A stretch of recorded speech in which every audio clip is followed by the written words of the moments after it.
Rich and miser. There are many stories about Juha and his jokes. This story is one of them. Juha had a rich neighbor. In spite of his wealth, this neighbor was miser. He neither gave alms to the poor nor helped the needy. This neighbor had many other bad qualities and behavior, but the clearest of them was that he was very curious.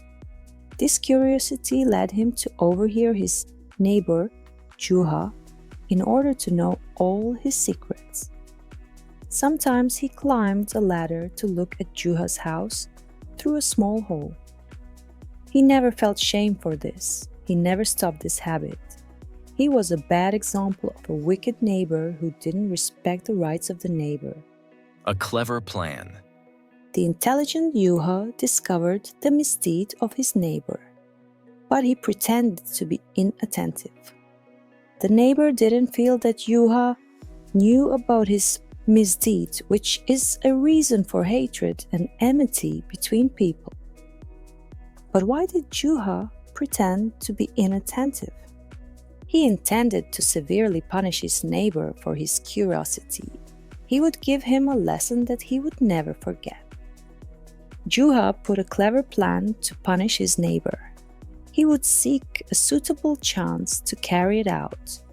He got impatient because of his rude neighbor. Every morning, Juha asked Allah to have 1,000 dinars, not less, not more. Juha said that he wouldn't take it if the money sack was less or more than 1,000 dinars. Juha repeated this supplication loudly every morning, whenever he noticed that his neighbor was overhearing him. A successful plan. Several days later, the curious neighbor was deceived by what he heard. He thought that Juha was really waiting for 1,000 dinars. The miser neighbor never thought that Juha is trying to deceive him. So, he was deceived quickly. One morning, the curious neighbor decided to know if Juha was true or not. He had a sack of 999 dinars. Then he threw the sack through the hole. He remained behind the hole to watch what would happen. What would Juha do with the sack? Juha was about to leave his house.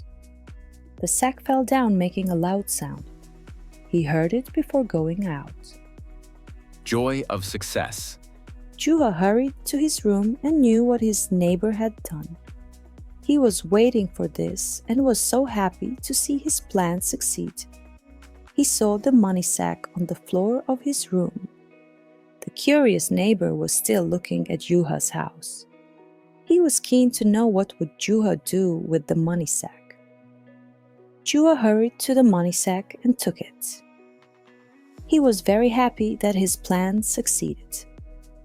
The miser neighbor was about to die of heartbreak when Juha showed his happiness and joy. Juha knew that this curious neighbor was looking at him to see what he would do with the money. Counting the dinars. The curious neighbor was astonished when he saw that Juha was so happy to see the money sack. He saw him opening the sack and counting the dinars. Juha said, "Oh, Allah, I thank all your blessings, and I think that the remaining dinar will come to me soon." The curious neighbor felt very sad when he noticed the increasing joy and happiness of Juha. The neighbor was very sad when he listened to Juha thanking Allah for accepting his supplication. He was about to die out of sadness and regret. He said to himself, "What a pity Juha took my money in spite of the missing dinar." The curious neighbor regretted. The naive, curious man felt very sad when he saw Juha return the dinars to the sack after he finished counting them. Juha closed his box after putting the sack of money in it. Now, the curious neighbor realized that Juha was not true in what he said. After thinking it over, the curious neighbor realized that he had fallen into a trap prepared for him by Juha. He was sure that Juha misled him and deceived him to take his dinars. The neighbor felt regret and thought of what to do to get his money back. But regret came late and he could do nothing. He was confused and worried. Juha was in the opposite position. He was happy that his trick had succeeded. He laughed loudly. He felt satisfied and safe after he put the sack in his box. Now his plan ended successfully. Juha met the curious neighbor. The curious neighbor regretted losing his money. He intended to get his money back. He hurried to Juha's house to blame him for what he had done. The neighbor knocked at the door. Juha expected his coming. He hurried to open the door. He welcomed his neighbor. The curious started talking quickly. He asked Juha to return his money. Juha pretended startled stupidity and inattention. Juha asked, "What do you mean?" The curious replied, "I wanted to joke with you. So I threw the money sack inside your house." The curious was angry. Juha said, "What joke did you mean? This is a ridiculous joke." The neighbor said, "I was sure that you would return the dinars." Juha replied, "Stop joking, please." The curious neighbor said, "I'm not joking." Juha said, "What a contradiction. You said that you are joking and now you deny it." The man said, "I was joking when I threw the dinars in your house. Now I want you to return the money." Juha said, "What money? I think that you are not serious." The man despaired from Juha's denial. He pulled him from his clothes. The fur of the curious. The debate continued and the neighbor began to shout. Juha said, "You insulted your neighbor me. This quarrel must stop." The curious neighbor said, "You still deny that you took the money. Then let's go to the judge of the city." Juha said, "You're right. Our city's judge is fair and clever. No one can see this case but him. But how can I get out of my house in this cold weather? I have no heavy clothes at all." The man said, "It is very easy. I'll give you what you want." He went to his house and came back after several minutes carrying an expensive fur. A donkey.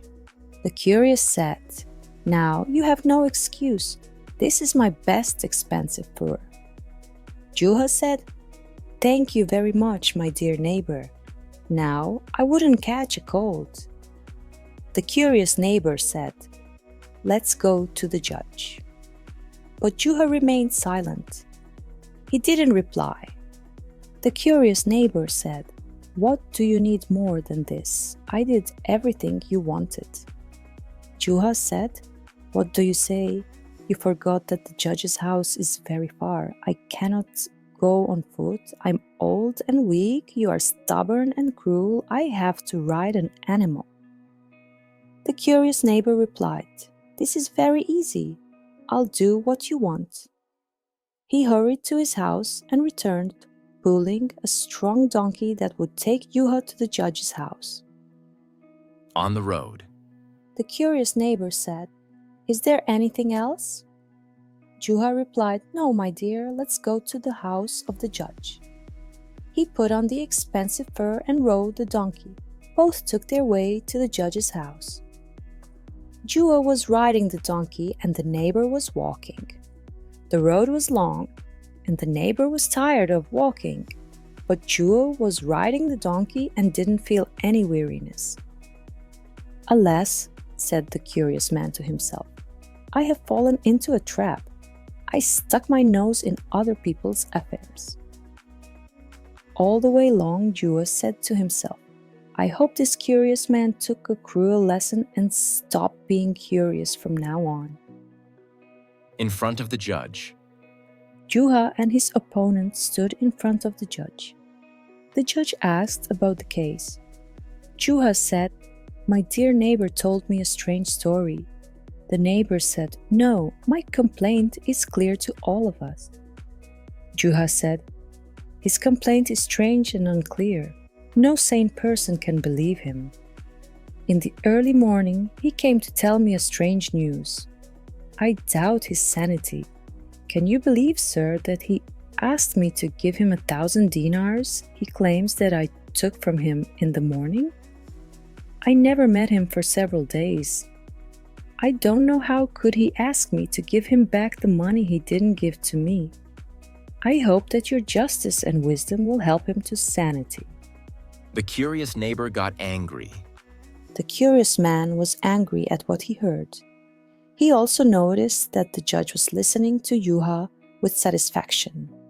He saw signs of conviction on the judge's face. The curious man never thought that Juha was so clever. He was confused and didn't know what to say.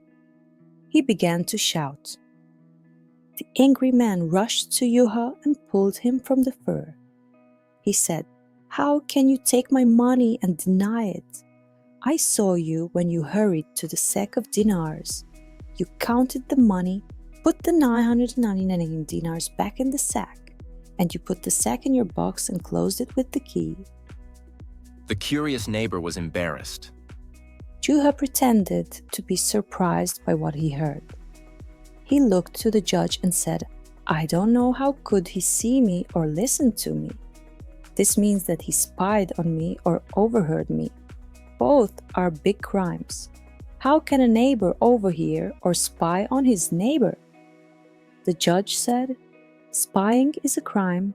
No doubt in this, and this who commits this crime is unprincipled and not honored."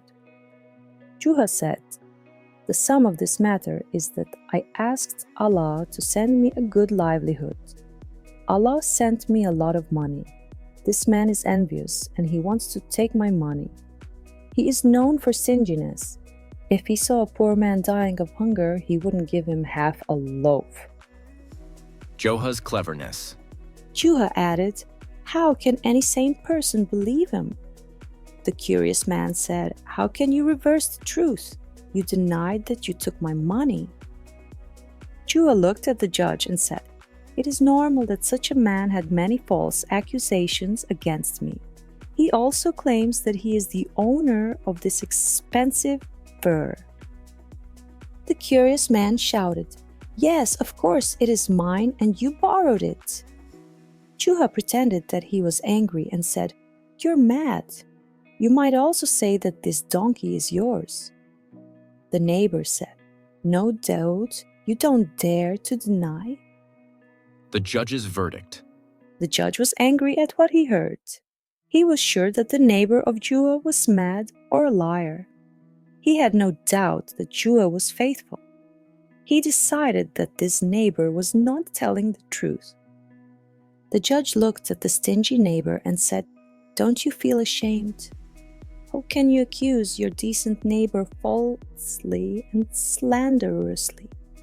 You spied over him and overheard his house. Then you falsely accuse him with false accusations. How could you accuse your honest neighbor of stealing your donkey and your fur? Go back home. Do your best to apologize to your neighbor. Try to repent and ask him to forgive you. You spied his house, overheard him, and now you falsely accuse him." Juha was satisfied with the judge's verdict and was happy to hear his words. The stingy neighbor was confused and scared. A painful lesson. The story of Juha with his neighbor ended. Now you see how Juha deceived his neighbor and trapped him. He also could convince the judge that he was right. He used his cleverness and wisdom to achieve this aim. But if the story ends here, the guilt of Juha would be the same as the guilt of his neighbor. This is not fair. Guilt is not to be faced by guilt, but by a good deed. Juha was never thought of stealing his neighbor's money. He aimed at giving him a painful lesson that would stop him from spying and overhearing. When this aim was achieved, Juha took the money, the fur, and the donkey back to his neighbor. The neighbor changed and understood the lesson. He stopped all his bad habits and became an ideal neighbor. He was good to others.